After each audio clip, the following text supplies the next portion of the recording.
Hey, you guys, it's me, Bonnie, your host of the Grieving Girl Podcast. And today we are wrapping up season 2 with the one, the only, Adam Hoyak. Hi. Woo! Enter applause. Guys, if you don't know Adam personally, you probably might know that we reference him in every episode. This is Adam, our editor, producer. What's the difference between an editor and a producer? Well, I think the editor does the editing, and I think I wouldn't call myself a producer because I feel like money is involved in producing. Oh, And I don't have any of that. I'm the executive producer. Yeah, you're the creator, producer, writer, and all I do is add in the applause and the little pictures. I also think sometimes the producer is involved in like the planning, Well, like scheduling yeah. and stuff, organization. Yeah, I don't know if I don't do that. No, but one day we'll make him the producer. One day when we've got big money coming I'm like, in. what do I do on One- this podcast? One day when I have 500 YouTube subscribers and Yeah. 3,000 watch hours. That's what you have to do to start making money on YouTube. Oh, really? It's crazy. That's a lot of hours. That's a lot of hours and a lot of time. Yeah. I mean, 2 seasons, we have 255 followers on YouTube. So I'm like, Okay. okay, so by season 4, maybe? Sure. But in the off season, I'm going to concentrate more on creating more social media reels Okay, and yeah. shorts. And I think that could help. Those I feel do really well. Yeah. So while we're not releasing bi-weekly episodes, I'll be doing that. Right. But, Okay. who has effing time? No, there's know? no time. There's never any time. Yeah. I don't even know what day it is. Today, Saturday. It's Sunday. Sunday. See? There it is. It's Sunday. To Sunday. All right, you guys. Well, we're just wrapping it up. I always like to circle it back, kind of come up with the summary of the point of the season. Hopefully you've gotten through all the episodes. If you haven't, go back. They're Listen. good. This season is even better than the first season. Which we love. Yeah, we do love it. What did you get out of this season, since you have to sit there and listen to every single episode multiple times, like just rewinding, editing? Anything poignant or like that stood out? Yeah. Well, apart from it just being a fun time editing, obviously I love doing it. I love adding the sound effects. I love putting the little pictures in there, especially when people do little and get zoom in moments. That's always fun. But I feel like the thing that I enjoyed the most about this season, because the first season, it was just, we're getting our footing. Mm-hmm. We're going to set something up. We're going to create a space, a safe space, to allow people to connect with us and relate and be like, yo, what you're going through could be grief, Mm-hmm. And I specifically in the last episode of the first season with Yumi and Audrey, and we spell the word grief and we say, well, y'all did, and I had to count it on my fingers because I was like, I didn't go to school for that. LOL. But it was, grief is a 5-letter word that means so much and so little. And I feel that it was really great in the first season to be like, yo, what you are probably feeling in some capacity doesn't have to be about a death. It could be about loss of relationship, loss of a pet, or, anything. It could be grief. And this season was about, great, now that we've established that what we're going through could be grief, let me grieve. And let me do it in a way that works for me. And I feel universally with every episode I feel like every single episode was different in a sense of the experiences were different, the points of view were different. Some had tears, some did not. And and I base it off of the editing as well. Sometimes I was editing a lot and having all these opportunities to be like, oh, this is a great moment. It feels light. It feels, we love the laughter. Ain't it good to laugh, Right. know?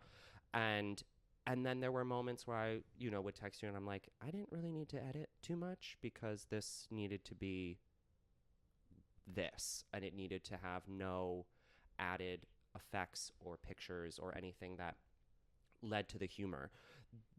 You covered so much with so many people, and the big takeaway for me was like, yeah, now we've established that we're grieving, so let me do that. Mm-hmm. Let me grieve, and let me do it in a way that works for me. And everybody kind of had that mentality, right, with everything that they went through, right, which was very special and very refreshing. Mm-hmm. Yeah, I think it's interesting that you're saying like every single episode was different, which I think is like one of those like more annoying things that we put on each other, right? Because at some in some situation you're going to be the support system or the griever. Yeah. So, it's for everybody of just like everyone is different. Exactly. And every scenario is different. Every relationship is different. So to say like, I get it. I know. I had the same thing. It's like, you're never going to have the same thing. You're never going to actually get it. You're never going to really know how that person's feeling.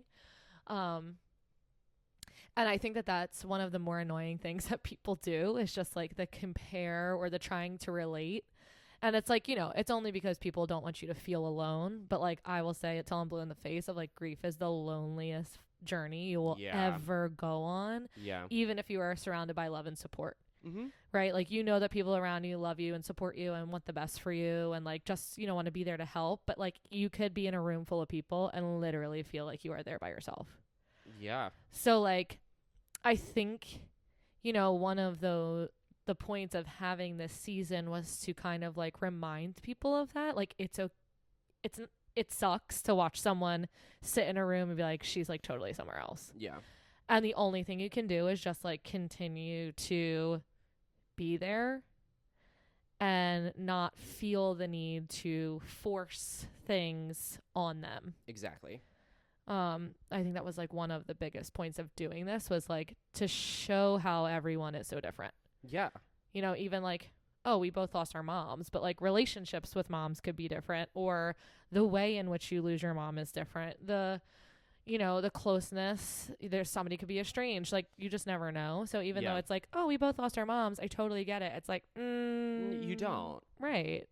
I mean, look at the difference of like Katie Knight's episode and me. It's like, she lost her mom when she was 12. And so like, sure, we have both lost a parent in our teen years. So there's like, there are similarities in like the way that we like kind of remember, kind of don't, and that stuff. But like her relationship with her mom is one thing. And then I had only my mom for what seems like my whole life, basically. Yeah. And she was a traumatic death. So like, sure, we both lost our moms, but like, it's so effing different. Exactly. Yeah. So that was definitely one of the points to just reiterate to people of like, every scenario is not the same. Yeah. So don't do that to people. Yeah, don't.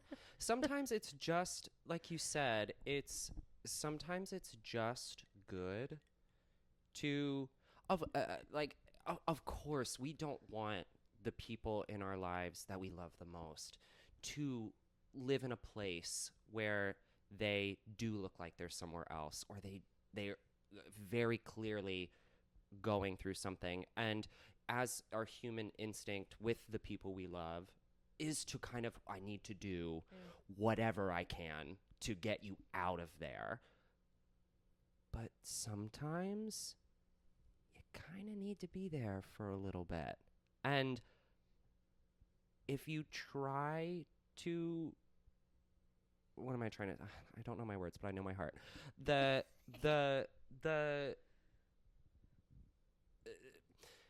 What am I trying to say? So for me, in like this whole year of my life, which has been filled with grief in many different ways, I feel the thing that I feel has been working, and I feel very lucky and blessed no one has ever come to me being like, I know exactly what you're going through, or like, let's not live there. Like, let's not do this. Like, I feel like I've gained a lot of permission. I didn't ask for it, but because I don't have to, but I've been given a lot of permission and leeway to be like, you got to feel what you got to feel. When you're ready to be vulnerable, you will be vulnerable, and you're going to do that on your own time. And I feel like if people were to come at me and be like, well, I went through the same thing, or, let's not be there. Like, come on, come out of that hole. Like, it would make me feel more alone, because I already feel lonely. Right. And I already feel alone in my own sense. But if you're going to try to connect with me in a way that's completely different from my experience, you're only going to amplify me feeling you don't know what I'm going through. Right. And you don't know, and it's going to make me feel more lonely. Right. So I think that when we encounter people going through any type of grief, while it does suck to see your friends be in that place. I mean, you and I have been so close for so many years now, and I have seen you personally go to a lot of these sad places, but you have to be there. Yeah. You have to be there. And sometimes there's nothing I can do but be like sitting next to you. Right. Or just be like on my birthday, that was a big moment for you to kind of like. Wait, remind me. We did the did we end up going to the Christmas Village? Yes. Yes. I was like, what did we do? Yeah. Well, it was so long ago. Literally, it feels like my birthday and the holiday season feels like it was 3 years. 3 years ago. 100 years ago. Absolutely. I don't remember what I ate for breakfast yesterday. Yeah, we went to the Christmas Village. Yeah, we went to the Christmas Village. And I don't do Christmas anymore. No, you don't do that anymore. You did it for me because you're a wonderful friend, and you also took it as an opportunity to be like, I want to create new memories during this time. And I hope you were able to do that. I had a lovely birthday. It was lovely. I was happy to be there with you and be there with all the friends. But we got to the park. We went to go get alcoholic beverages, hot chocolates, and Kenny G started playing, and you had to walk away. I did. I had to remove myself. And all I did, and all I could do was go up to you, rub your back, and say, cry. Yeah. Like, and then take a sip. Cry. And then I went to go drink. Go ahead and cry. And also sip on this. Yeah. And here, have a drink of this. You don't want it? Cool. I'll take it. Like, it's okay. But also, like, let's talk about that. Like, why the was Kenny G playing at the Philadelphia Christmas Village? It just felt like my mom was like, good job. She was. It was also totally the perfect group. It was like, there were only a few of us. Yeah. It wasn't a big thing. We were going to mini golf. Like, it was. I love mini golf. My favorite thing. It was like the perfect little thing. We weren't going to make a Christmas memory. We were just like going to do things for your birthday in a Christmas sense. It was about me. But the fact, absolutely. The fact that all of a sudden, like, Kenny G Christmas started playing, I was like, I'm sorry. We're at like a very commercial thing. Mm-hmm.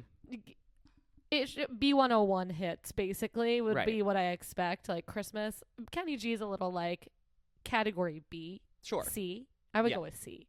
Okay. So the fact that Kenny G Christmas started playing, I was like, whoa, but he's category A in our hearts. Absolutely. Yes. Kenneth. You know how I feel. Yeah.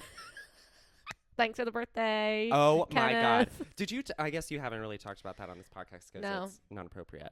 But, well, it is appropriate because Kenny G we love.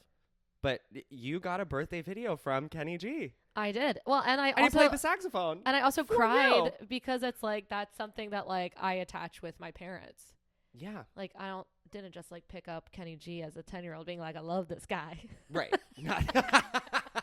You're just like, wow. Some might, but not me. No. And that's so special. And I do think that moment when Kenny G started playing was a sign from your mom being like, good for you. Like, it doesn't have anything to do with Christmas. You're out for your friend. but like, love you, girl. Send in some vibes. Yeah. I feel like that's something, especially on your social media. You have been very big on the signs. Oh, yeah. I've always been a clinger to signs because that's all you fucking have at the end of it. I'm like, if you don't believe in signs, like death and all of that, I think it's even worse.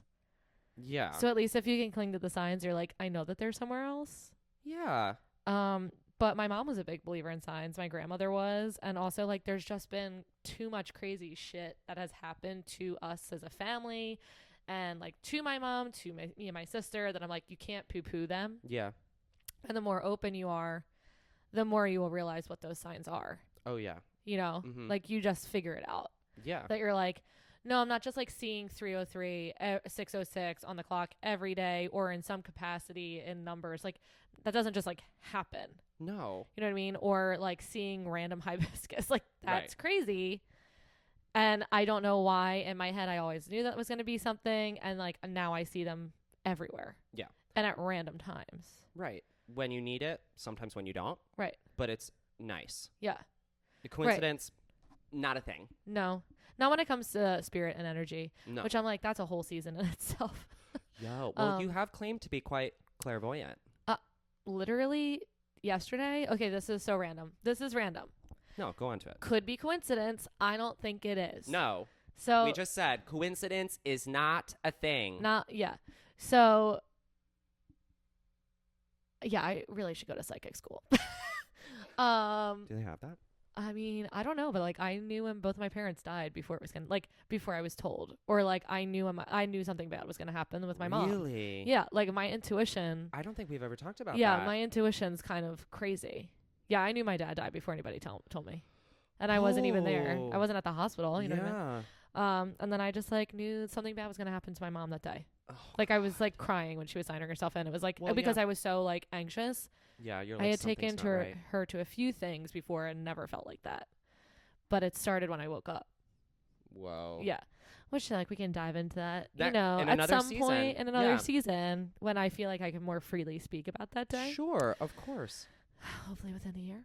Or within 2 years or 5 years. Yeah. When we're on season 20. No, it better be within the year and a half. I better be able to say what I want to say. Otherwise I'm gonna go insane.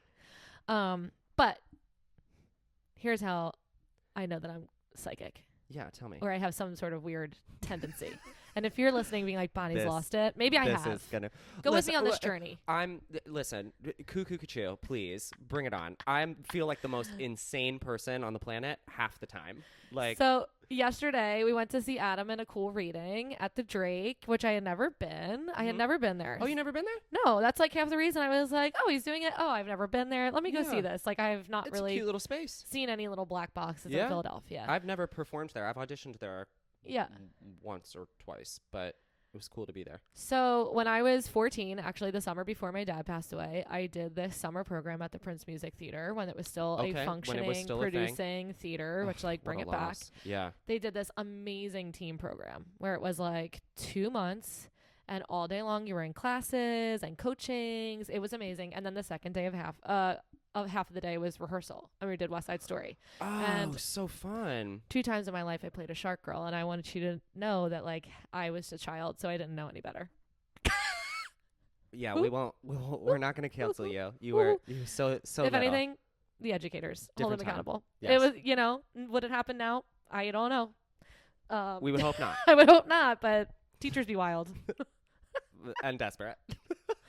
They said, well, Bonnie can dance, so she must be a shark. Well, listen, hey, you know. Anyway, so I was a shark girl in West Side Story in 2003.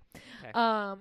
And yeah, it was like the coolest experience regardless. And like the talent of teens was like everywhere from all over South Jersey, like Cherry Hill, Morristown, Philadelphia, so cool. Surrounding suburbs of Philly. It was really cool.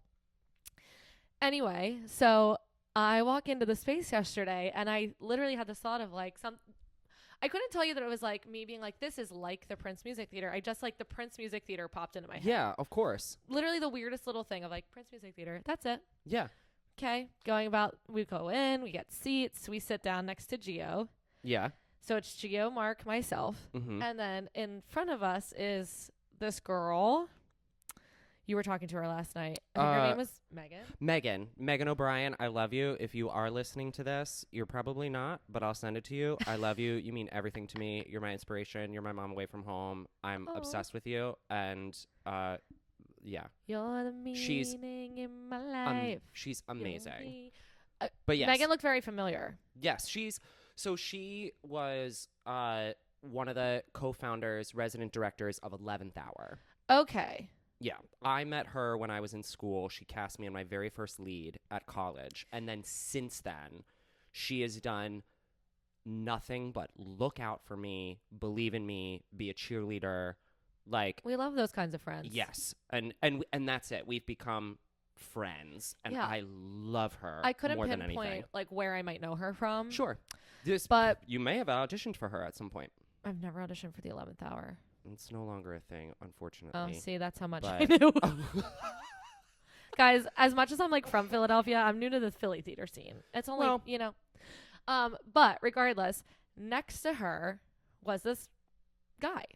And so I'm like, you look really familiar. And she's like, well, what's your name? And I said, Bonnie. And he turned around and he said, Bonnie Kelly. And I was like, famous. That's me. That is I. And he's like, you might not remember. He was like, but I had been seeing your name like all over the place because of Grease. Yeah. And he was like, I did the Prince Music Theater with you. What was his name? Peter. And he was like, I was the fat jet. And I was like, first of all, if you think I remember that about anyone, that's crazy. Yeah. But I was not that. I know. I was like, first of all, you were a jet, period. Yeah. You were also a teenager. Sure. Like, we're just all doing our best in our teen years. But he was like, you might remember. And now that you're saying his last name. Yeah, I don't know why I'm saying it that way either, because I don't know him, but I know his name. No, and now I've I'm seen like, him, okay, that and I think that was him, was Peter. Yeah, it has my wheels spinning a little bit more. And if you are listening to this, Peter, and it wasn't you, I'm sorry. No, that name's, now I'm going to have to Google and stalk for a second. Yeah. But the fact that he was like, I did the Prince Music Theater with you, I was like, that is wild. Yeah. That I walked in and had this like, boop, Prince Music Theater thought. Yeah. Not necessarily about the program or anybody involved. And then that was like within the next 15 minutes. Yeah. I'm a psychic.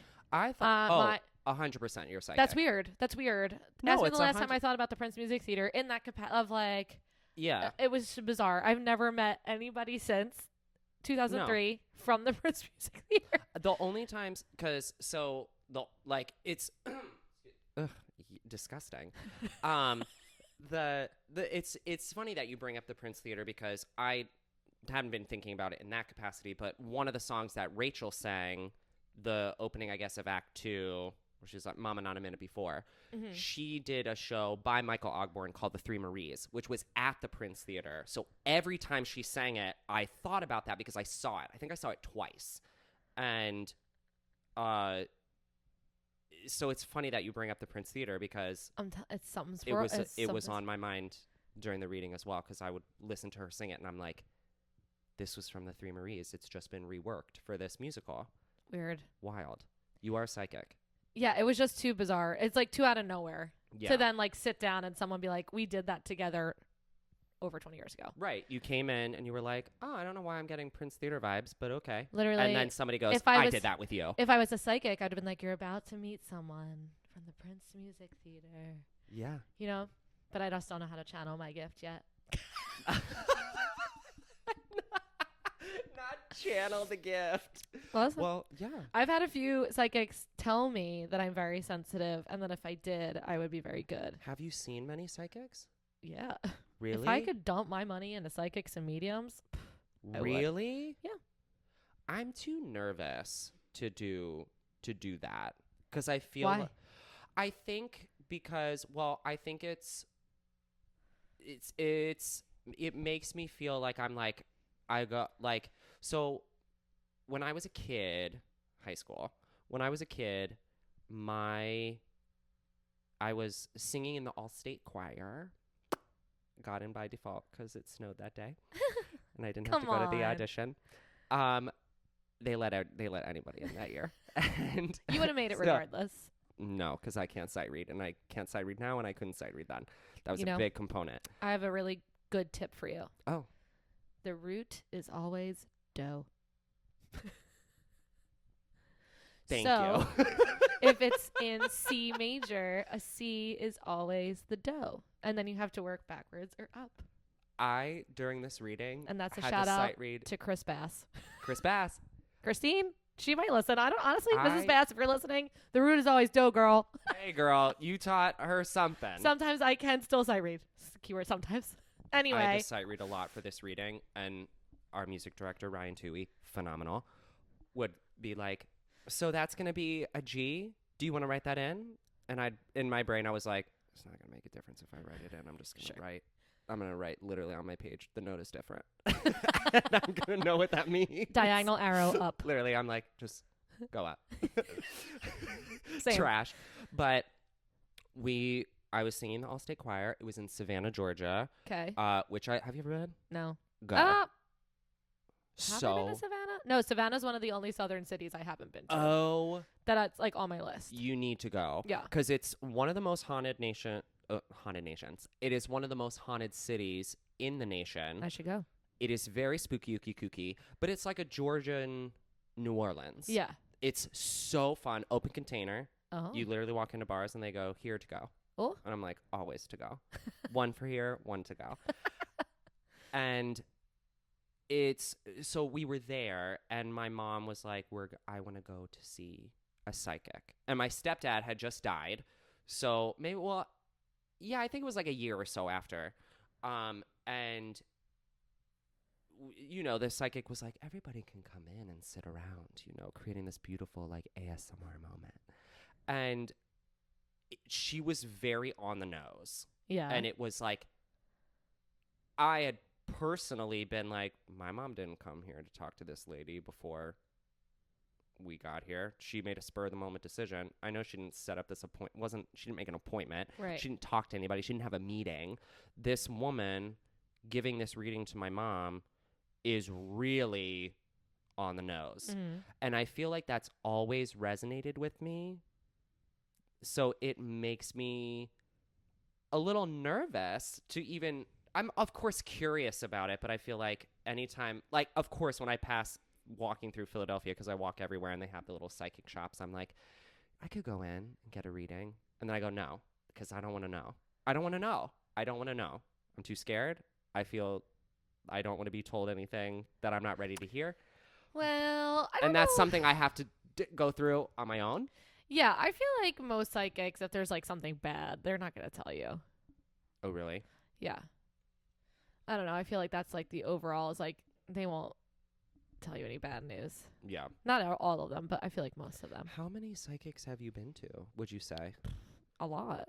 A lot. Even if we're just counting like palm readings. Yeah. Palm, tarot. spiritual medium. Spiritual crystal balls. Like, over 10 in my lifetime. Wow. But I've also been like clinging to spirit since I was 14. well, yeah. So like I remember being like 16 and going Wow. to a medium with my mom. Yeah. And some are really good and some are not. The most recent one that my sister and I have gone to, he's our guy now. Yeah. So He's your guy. he's our guy. That's you like go. that. Yeah, this will be I'm seeing him in October. It'll be my third time. Oh, we have an appointment. October 1st. He'll be in Philadelphia. Going. He travels. Yeah, but I don't think usually this far, so this is cool. That is so Well, he does travel, neat. but it's either like always in North Jersey or like different states. So Yeah. I'm very excited that he's coming. That is so cool. Yeah. It's a group reading. So Oh, might okay. get read and I might not, but both times I've seen him I have gotten something. Yeah. My sister, I don't think she really does it so much now, but she definitely for a while was very into tarot and she's very spiritual and not Wiccan, I'm not going to say that, but witchy. She Yeah, identifies she's- as a witch. Ooh, yeah. Love Same. it. And I Same. think that that's so cool. And she would do tarot readings for me sometimes when I could go home to visit Yeah. in person, or she would do things over the phone. And she was very big of being like using music as like a medium for it. And she was also very on the nose. My sister definitely has a gift Yeah. there. And it's very cool to see. It's a little spooky, ooky, kooky sometimes when it really is on the nose. And Yeah. I'm like, what is going on? Well, here? tarot is cool because you also can like take from it what you want and Yeah. leave what you don't feel like you need at that moment. Right. You know, that's why they're like almost like speak over the cards about, you know, ask it a question. Yeah. So that you're in that place in your brain. So then Sure. if things apply, great. And if they don't, it's not a big deal. Yeah. So you must be asking the deck the correct thing. Okay. I like that. Wait, I want to pivot because that was a huge brain break for us, which I It was, absolutely love, but very necessary Also, to like the conversation. anybody grieving clings to anybody Yeah. grieving in terms of death. It's like most Sure. of us are looking for signs. And I wanted to ask you, and you might not have an answer, Yes. and I hope it's an appropriate question because Uh-oh. I'm going to phrase it. I'm going to try to phrase it in a way that doesn't sound too kooky, but I wanted to ask you. Caught in the chords. Sorry. Oh, spooky. I wanted to ask you. This has been 2 seasons of this podcast. Okay. And one of the things that I've kind of admired of you personally as a human being, but also for you starting this podcast, was to create a space for people to connect with you and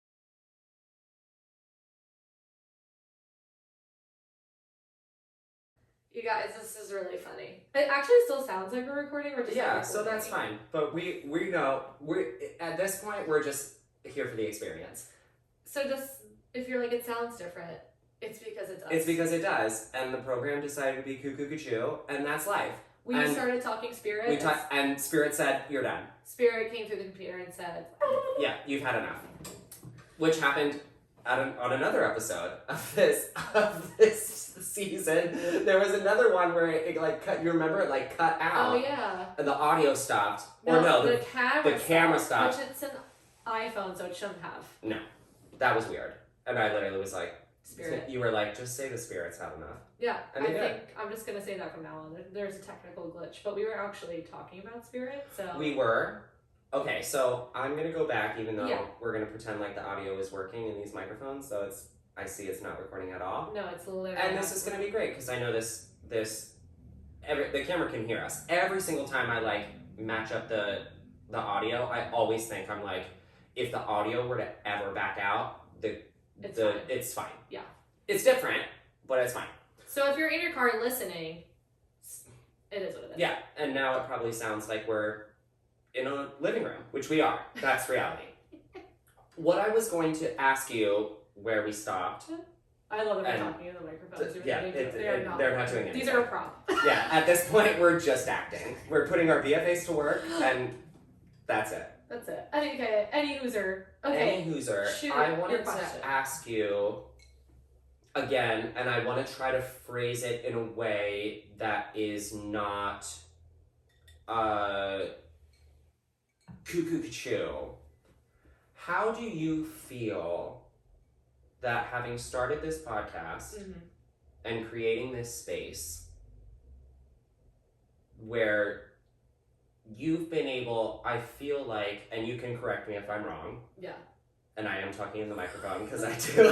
It's just, it feels weird being like this with the headphones on. Yeah. And I'm but committed. I can hear myself. So I wanted to know and just kind of gauge your opinion on, how do you feel that this podcast, I'm not gonna use the phrase helped your grief. I would like to ask, how has creating this podcast, 2 seasons in, meeting with so many great people and hearing so many great life stories, how has that impacted your own relationship, journey, experience with your own grief? Sure. It's literally like therapy. Yeah. Like, I don't have a therapist because I cannot afford $130 out of pocket, and like I have. No, I use my friends. Sorry. you know, I'm just going to say it. Thank God for the Affordable Health Care Act that I can actually at least get some sort of coverage. But if you think that shit covers mental health, no. It doesn't. They're like, you can get on a Zoom call with some random shit. I'm like, yeah. No, I don't want to do that. You know what I'd rather do? Talk to my friends on my couch in a microphone that's a prop. Right. Okay? So I enjoy it because it lets me verbalize my grief. I mean, and like, I know that I share on the internet and I talk about the internet, but that's also a form of therapy for me. Yeah. Of like, I've always been a sharer on Instagram, like since the dawn of time. So like people always like knew my mom through my stories and my posts, whatever, because like she would be, if we had TikTok before, like, had we lived together in COVID and TikTok was a thing, like we would have been that like duo. Yeah. And that's kind of what my stories were, which is why like when she died, I was like, what am I supposed to just like lie to everybody? Right. So that's why I like started sharing all my stories and my posts about like all of the shit that was going on. Mm-hmm. And in that, so many people were like, you know, keep doing what you're doing, keep sharing. And it was helpful to also like have somebody responding. Yeah. Because also like when you're grieving, the person that you probably want to share with the most is the person who's not there. Right. Or the person that you would go to. Yeah. So it's been nice to like share out loud and have people chime in with like their stories or, you know, just like the keep going, like you're touching lives. Yeah. So every conversation I have is kind of like therapy. Yeah. And that's, you know, just through stories, but also like through every episode. Right. You know, not necessarily relating, but just like speaking on our truth. Yeah. Because it's a safe space, like you said, to share and not feel judged. Yeah. Because there are very many times where I'm speaking my truth in real life, everyday life, and I feel like people can't handle it. Yeah. Which doesn't make anybody going through like a mental health, grief, depression, anxiety feel good at all. Yeah. It actually makes them feel like total shit.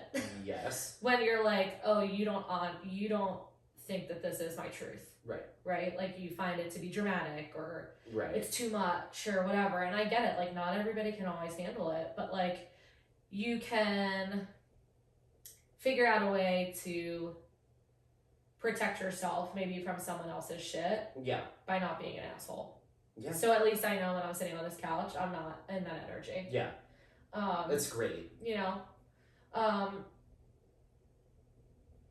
think it's also, you're so out of control in grief that I think that this is a way for me to like control my thoughts surrounding it. Sure. I don't know, or like it kind of helps me pinpoint things that I feel or think. Yeah. Every discussion. Yeah. Because, you know, you just like feel like you're spiraling. Right. So at least when I'm having these chats, I can like try to focus or organize my thoughts. Yeah. A little bit more with a human being rather than like myself, my brain. Yeah. Do I think it's like helped heal me? No. Honestly, the thing that has helped quotes heal the most has just been like every time I get to do some theater. And I think that's interesting. Yeah. Of like the escape from like the everyday, the mundane, the get up, go to work, do this thing, go to bed. That really drowns me. Whereas like get up, go to the theater, play. It's like I don't know. Like we play pretend for a living. We get paid for it. Play pretend with props, microphones. What we've been doing for the last 10 minutes. What we've been doing for the last 10 minutes, which we've been doing since we were 2. Right. We play pretend. I got up on that fireplace and sang every word of Aladdin, Jasmine's part. Abi. I hate Aladdin now, but that's okay. Different story. But like it's like we, you know, that you're right. It is very very nice and refreshing. And like, you know, I was going through all my own very dark place during Beauty. Yeah. Like, I was in a manic place. But could you imagine not having the show? No. Right. I can't. The fact that I got to go to work to be a knife every day was such... I don't know where I would have been had I not had it. Right, and I'm like, I'm sure there's some sort of like psychological study that could be done, right? Of like the escapism of like, yes, I'm me, but like for 2 hours, 2.5 hours, like, you know, I'm someone else. I'm somewhere else. I am something. feather duster. Yeah. We were thing. We were items. Yeah, we were items. I was something else for 2.5 hours. Yeah. But even like, you know, my mom died and Beehive was a month after. Yes. You know what I mean? But it gave my brain something else to fucking do. Latch onto where you didn't have to fucking... Right. So I just like feel like theater has been the only thing to actually help, quote, heal. I could not imagine doing this life without that. Yeah. And I think that that's the answer. Yeah. Especially for us, right. To everyone out there who doesn't do theater, and you have other passions and loves, that's great. And we hope you enjoy that. I know that sounded really shitty of me being like, we hope you enjoy it as much as we do. No, please, enjoy the Everybody things. should have something. Everybody should have something. For us, thankfully, and it's a joy and a love that we share. Right. That, you know, theater is such a safe space. Yeah. And in being a safe space, it's also an escape. Well, and you're like surrounded by the world's best people. Everybody in the room is an empath. Even like the most narcissistic of us are still empaths in like a lot of ways. Right. The shitty people who feel they're smarter than the project or above it are still on the same wavelength of being like, I mean, we're all here. We all have the same job. Right, like our job is the human condition. It's like putting yourself in someone else's shoes. Yeah. So I think the bulk of us are big picture thinkers. Yeah. Like whatever. So it's like you go to the space where you're surrounded by like-minded people who also can feel we're energy people. So it's like you can feel when someone's not themselves. Like you can just tell. Yeah. And also I think there's a thing of like, you know, that we're seeing a lot of like healing the inner child and whatever. Yeah. It's like I'm sure that it has something to do with that. 100%. You know? Our business, for anybody listening who thinks that theater, as I scream into this mic that's not working, it's hard. For everybody that's listening, and I'm going to zoom in on my face at this moment, for anybody that's listening, theater is hard. It's vulnerable, and it's difficult, and it takes a lot of freaking energy, but we love it. And it takes a lot of disassociation. Because, like I said, Beehive was a month over, like right into rehearsal a month after. 2 months I was on stage. Yeah. Also singing her favorite music. And I was going to say, keep your mom loved that music. I remember you talking about it. Keep my shit together on stage singing this music that only reminds me of her. Right. And no one in the audience know that I'm having a panic attack while I'm standing on a platform 5 feet off the ground in a spotlight by myself when I'm like, I can't feel below my kneecaps. More shows than not, I would have panic attacks. It's so hard and so vulnerable, which makes it so rewarding and safe. And I love that that's your answer. I love that the answer to my question is theater is what does it. Literally. You know? And that's why I wish, you know, of course, you know, if there are any directors listening, I understand that it's hard. But like, that's why we want to do it all the time. Right. And that's why we want to that's why we put ourselves through these auditions. It's why we put ourselves through this life, because for us, for you and me, it's like, it is our passion, and we do get to celebrate and be like, we do what we love. We don't do it because, you know, we're good at it or there's nothing else to do. Which, sometimes I'm like, you know, we do it because we're good at it. But also, like, we love it. Right. So that's why we want to do it all the time. And also because it saves us. Well, think about like dance therapy, music therapy, like all these different therapies that we put kids in when they like are speech delayed or movement delayed or they are struggling in school. Like it also relates to adults. Yeah. So like if you're a lucky enough human who gets to do it as an adult while you navigate like adult life things, like there is a benefit to it, and I would love to like talk to a psychologist about it. I'm like, let's do a study. I know I have professors from UPenn that listen to this, doctors of the brain. Okay. I'm like, let's do something where I'm just like, I'm so curious to see like the serotonin levels, the endorphin level change when you're like in a space where you're thriving, but like when you get home, all your levels drop. I would love to see more. Because I'm like, there has to be something. Yeah. But, like, even, like, just now, like, I was down, being by the water is just, like, healing for everybody. Of course. But Cleansing. down in Ocean City doing Greece, and, like, people commented on, like, you seem, like, lighter, you seem a little more grounded. And I'm like, it's because I just got to be engulfed in theater and down by, like, the sea for 4 weeks. Yeah. You know, and it's working my butt off, but in a capacity that it's, like, it's different. Your brain is doing firing off different chemicals. I don't know. What is that? Your brain's like firing off different chemicals because like you're just doing the stressors are not actual stressors. Right? So I don't know, like I think the podcast overall, it's like a fun form of, quotes fun, it's a form of therapy for me. Well, and why I do you put love fun in quotes? Because like, I don't know, it's still a heavy topic. Of course, but there have been many times that, at least as an editor's point of view, I'm like, they're laughing. Oh yeah. Like I mean, I do want to say yes. The Grieving Girl podcast covers grief, and it is a very heavy topic, but there is an element of, and this might sound so twisted. Yeah.